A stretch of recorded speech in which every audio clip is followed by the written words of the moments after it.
నమస్కారం, సుఖీభవకు స్వాగతం. ఈరోజు సుఖీభవలో ఆయుర్వేదంతో కీళ్ల నొప్పులు మాయం, చేప నూనె మాత్రలు మంచివేనా, పెద్ద పేగులో క్యాన్సర్ జాడల్ని పసిగట్టేదెలా, సయాటికా నొప్పితో బాధపడుతున్నారా? ఇంకా హెల్త్ టిప్. కూర్చోవడం, లేవడం, పడుకోవడం, నడవడం, పనిచేయడం మామూలుగా అయితే ఈ కదలికలన్నీ సాఫీగా సవ్యంగా జరిగిపోతాయి. అయితే రుమటాయిడ్ ఆర్థరైటిస్ బారిన పడ్డప్పుడు మాత్రం ఈ చిన్న చిన్న పనులే అతి కష్టమైన వ్యవహారాలుగా మారిపోతాయి. రుమటాయిడ్ ఆర్థరైటిస్నే వాడుకలో కీళ్లవాతం అని కూడా పిలుస్తారు. కీళ్లవాతం బారిన పడ్డప్పుడు కీళ్లన్నీ బిర్రుగా బిగుసుకుపోతాయి. కీళ్లన్నీ ఎర్రగా వాపొచ్చేసి నొప్పి, మంటతో బాధిస్తుంటాయి. ఒక్క మాటలో చెప్పాలంటే కీళ్లవాతం బారిన పడ్డాక నిత్య జీవితం దుర్భరంగా మారిపోతుంది. వేధించే కీళ్లవాతం జబ్బుకు ఆయుర్వేదం చెబుతున్న చికిత్సలు, పరిష్కార మార్గాల గురించి ఇప్పుడు తెలుసుకుందాం.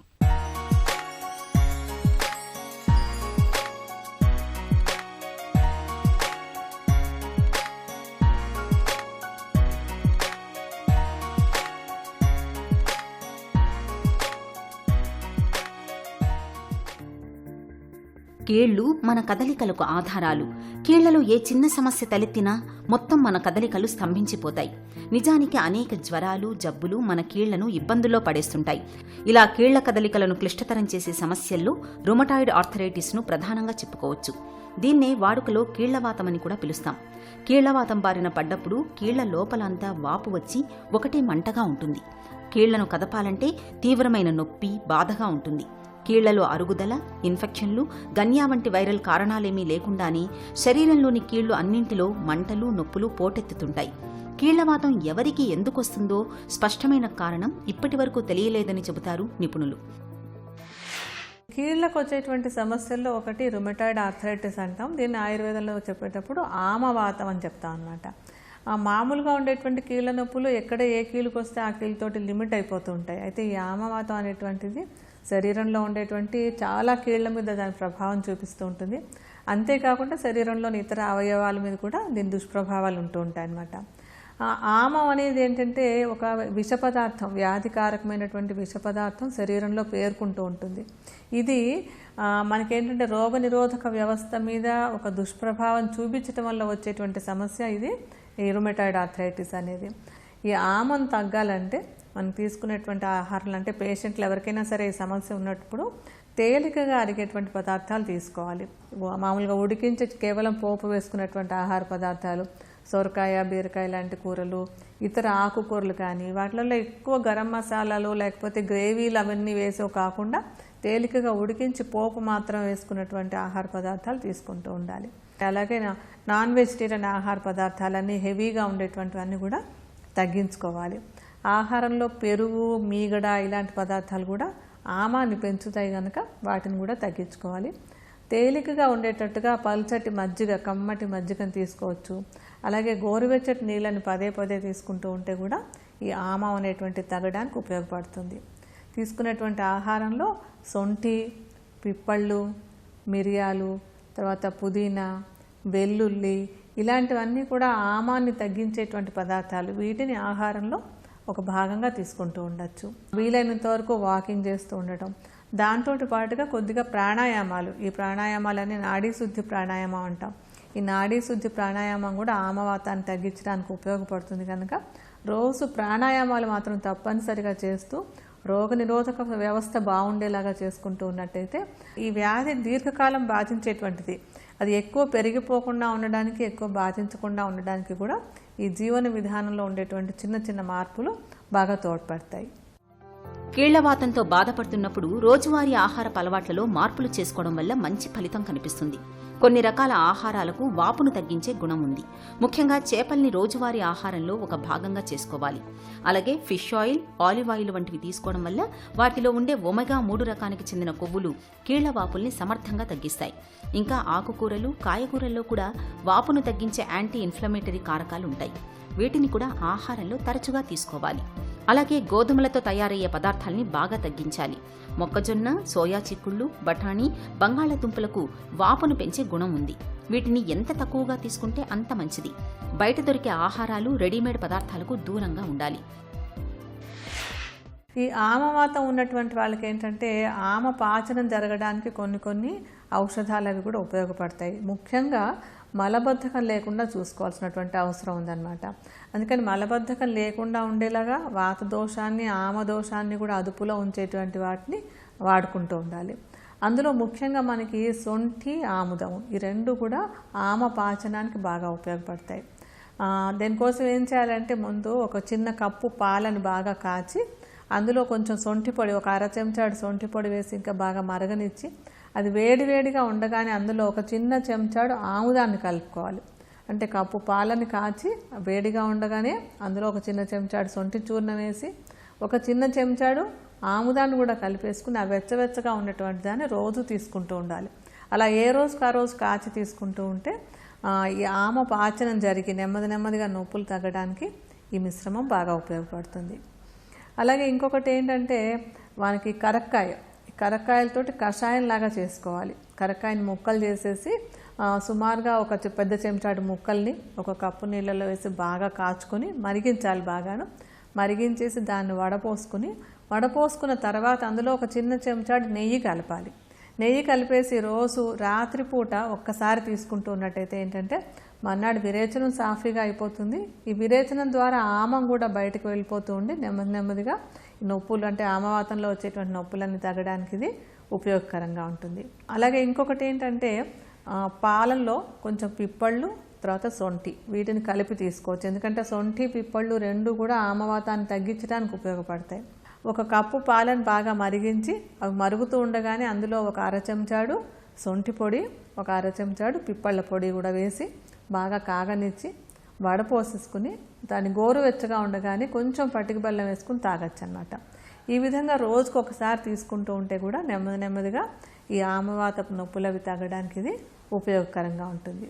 అలాగే గుగ్గులు చూర్ణం, గుగ్గుల్ని ఒక చూర్ణంగా తీసుకొని శుద్ధ గుగ్గులు అని దొరుకుతుంది మనకి. ఈ శుద్ధ గుగ్గులు చూర్ణాన్ని 1 గ్రాము పరిమాణంలో కొంచెం నెయ్యి కలుపుకొని 2 పూట్లా తీసుకుంటూ ఉంటే కూడా ఆమవాతం తగ్గడానికి అది బాగా తోడ్పడుతుంది. ఇవి కాకుండా ఏంటంటే మనకి ఆయుర్వేదంలో చాలా మంచి ఔషధాలు ఉన్నాయి ఆమవాతం తగ్గించుకోవడానికని. అవి మహాయోగురాజు గుగ్గులు, సింహనాద గుగ్గులు, అమృతాది గుగ్గులని, తర్వాత గోక్షురాది గుగ్గులని, అమృతారిష్టం, దశమూలారిష్టం, ఇలా చాలా ఔషధాలు కూడా మనకి రెడీమేడ్గా దొరుకుతాయి. ఇది ఎవరికి ఏది సూటబుల్లో డాక్టర్తో సంప్రదించుకొని కొన్ని నెలల పాటు కనుక దీన్ని రెగ్యులర్గా వాడుకున్నట్టయితే ఆమవాతాన్ని తగ్గించుకోవడానికి ఆయుర్వేద ఔషధాలన్నీ కూడా చాలా బాగా ఉపయోగపడతాయి. కీళ్లవాతం అనేది దీర్ఘకాలిక సమస్య కాబట్టి చికిత్స, జీవనసరళి జాగ్రత్తల్ని ఏళ్ల కొద్దీ తీసుకోవాల్సి ఉంటుంది. వ్యాధి తీవ్రత తగ్గిన తర్వాత కూడా మందుల్ని కనీస మోతాదుల్లో దీర్ఘకాలం పాటు వాడుతుండాలి. మందులు వాడుతుంటే హాయిగా సాధారణ జీవితం గడపగలుగుతారు. విటమిన్ సి ఎక్కువగా ఉండే ఆహార పదార్థాలు, ఒమేగా 3 రకానికి చెందిన కొవ్వులు పుష్కలంగా లభించే చేపల్ని తరచూ తీసుకోవడం మేలు. కీళ్లవాతం బారిన పడ్డాక చాలా మంది పూర్తిగా విశ్రాంతి తీసుకుంటూ వ్యాయామం మానేస్తుంటారు. ఇది సరికాదు. వ్యాయామం చేయకపోతే కీళ్లు బిర్రుగా బిగుసుకుపోతాయి. కాబట్టి కీళ్లను తరచుగా కదిలిస్తూ ఉండాలి. తగినంత వ్యాయామం కల్పించుకోవాలి. కీళ్లవాతం తాలూకు ఇబ్బందులు మరీ తీవ్రంగా ఉన్నప్పుడు యోగరాజ గుగ్గులు, సింహనాథ గుగ్గులు, మహారస్నాది ఖాడ, స్వర్ణభస్మం, రజతభస్మం తదితర ఔషధాలను ఆయుర్వేద వైద్యుల పర్యవేక్షణలో కొంతకాలం పాటు వాడుకుంటే కీళ్లవాతం త్వరగా తగ్గుముఖం పడుతుంది. పెద్ద పేగు పేరులోనే కాదు ప్రాధాన్యంలోనూ పెద్దదే. పేరుకు పెద్దదైనా ఉండేది మాత్రం జీర్ణ వ్యవస్థలో ఎక్కడో చిట్ట చివరన ఉంటుంది. అయినా పెద్ద పేగు ప్రాధాన్యాన్ని తీసిపారేయలేం. సాధారణ నీళ్ల విరేచనాలు మొదలుకొని ప్రమాదకరమైన క్యాన్సర్ల వరకు ఎన్నో రకాల సమస్యలు పెద్ద పేగులో కనిపిస్తుంటాయి. మరి వీటన్నింటినీ ముందుగానే ఎలా పసిగట్టాలి? పెద్ద పేగులో విపత్తుల్ని ముందుగానే పసిగట్టేందుకు ఏం చేయాలో ఇప్పుడు తెలుసుకుందాం.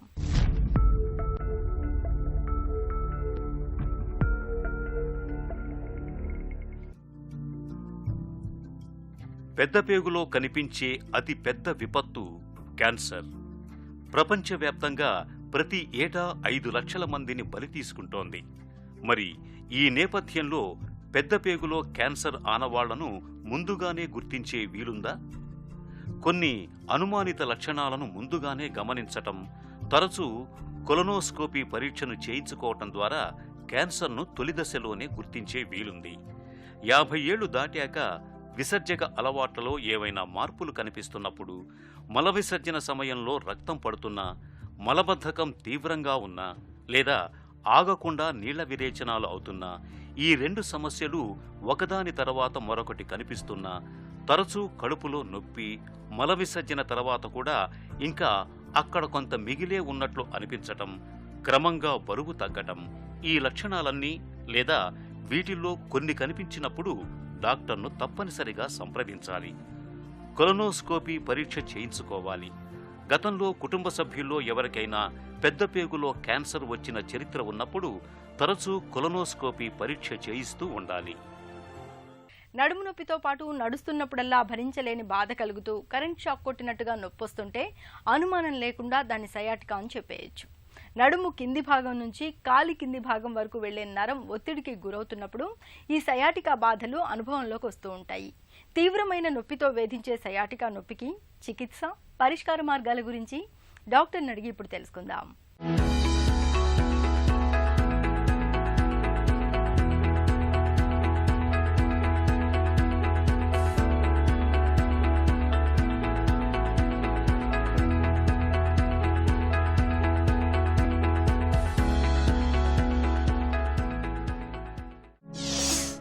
సయాటికా అంటే ఏంటి?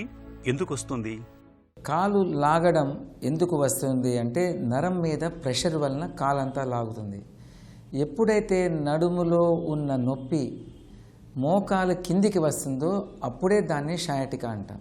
కారణాలు చాలా ఉన్నాయి.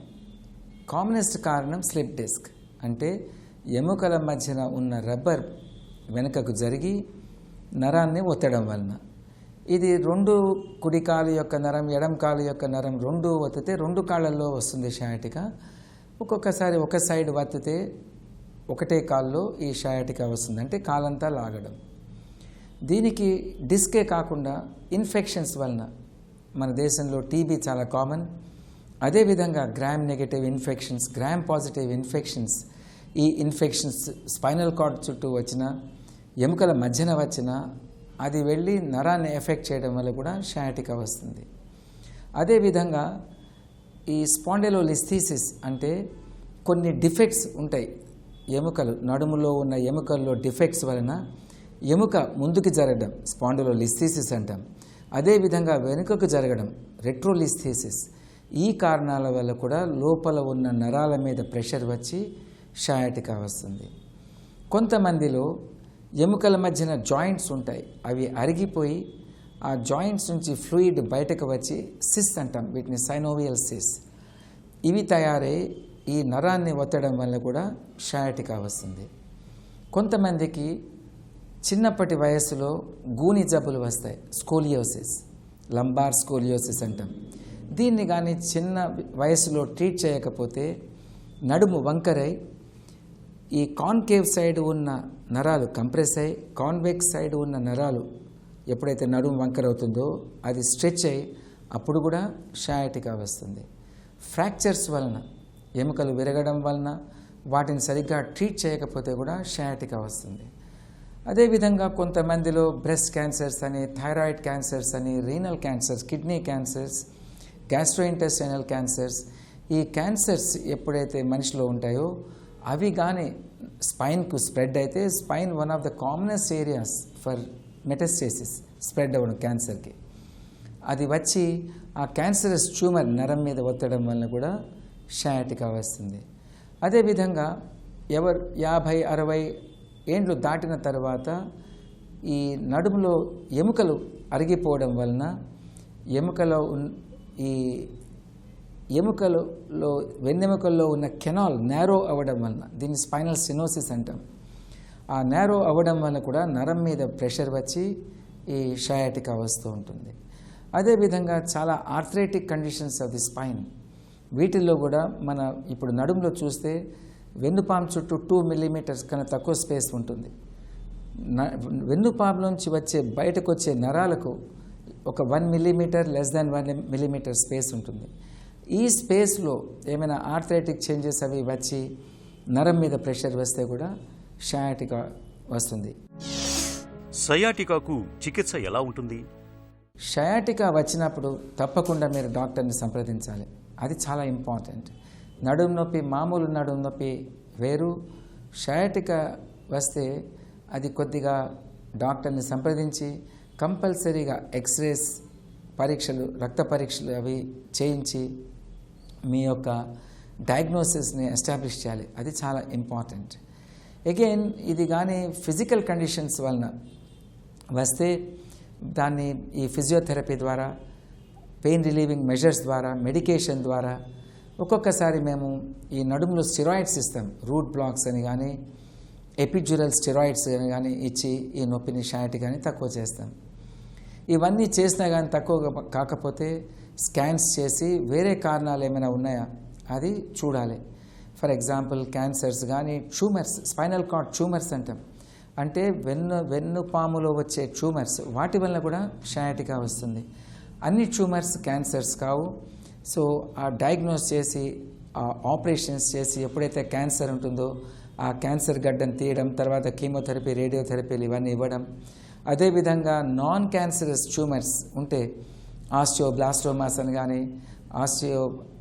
వేరే ట్యూమర్స్ కానీ ఉంటే ఆ ట్యూమర్స్ అన్నీ తీసి నరం మీద ప్రెషర్ తీయడం వలన, అంటే సర్జికల్గా ఈ ట్యూమర్స్ అన్నీ తీస్తే దానివల్ల కూడా ఈ షాయటికా విముక్తి చెందుతారు. చాలామంది మంచి పెయిన్ స్పెషలిస్ట్ ఉన్నారు. వాళ్ళు ఈ స్టెరాయిడ్ ఇంజెక్షన్స్ ఎక్కడైతే ప్రాబ్లం ఉందో అక్కడ ఈ ఇంజెక్షన్ ఇవ్వడం వల్ల కూడా చాలామందికి నొప్పి తక్కువైపోతుంది. కొంతమందికి ఇప్పుడు ఆధునిక పద్ధతుల ద్వారా మేము స్కోప్స్ వేయడం, ఈ కెమెరాస్ యూజ్ చేయడం, మైక్రోస్కోప్స్ యూజ్ చేయడం, హెడ్ లైట్స్, లూప్స్ యూజ్ చేయడం, ఇవన్నీ చేసి ఈ నరం మీద ప్రెషర్ తీస్తే చాలామందికి గుడ్ రిజల్ట్స్ వస్తాయి ఈ సర్జరీస్ ద్వారా. సయాటికాను నివారించుకోవచ్చా?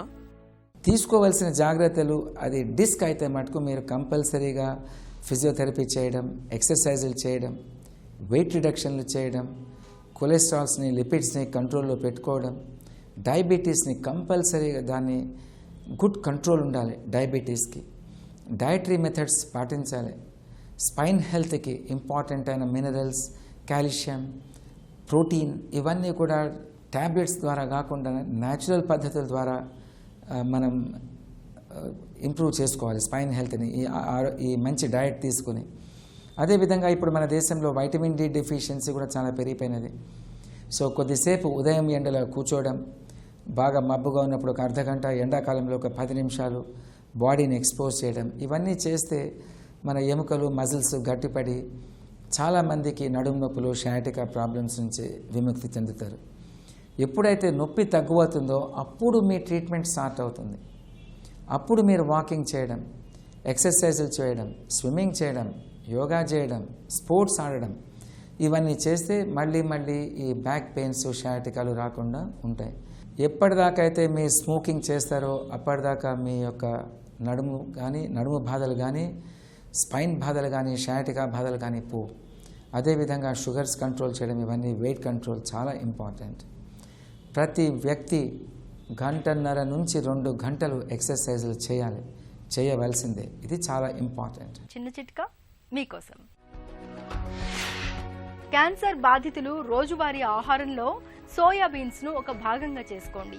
సోయాలోని ఫైటో ఈస్ట్రోజన్ రసాయనాలు క్యాన్సర్ కణాలను నాశనం చేయడంలో బాగా తోడ్పడతాయి. క్యాన్సర్ చికిత్సలతో వచ్చే దుష్ఫలితాలను సైతం తగ్గిస్తాయి. సుఖీభవ కార్యక్రమానికి సంబంధించిన మీ విలువైన సూచనలు, సలహాల్ని వెంటనే మాకు రాయండి. మా చిరునామా Sukhibhava, ETV, Ramoji film city, Hyderabad 501512 లేదా sukhibhava@etv.co.in కు ఈమెయిల్ చేయండి. ఈ కార్యక్రమాన్ని ఈటీవీ విన్ మొబైల్ యాప్లోనూ వీక్షించండి.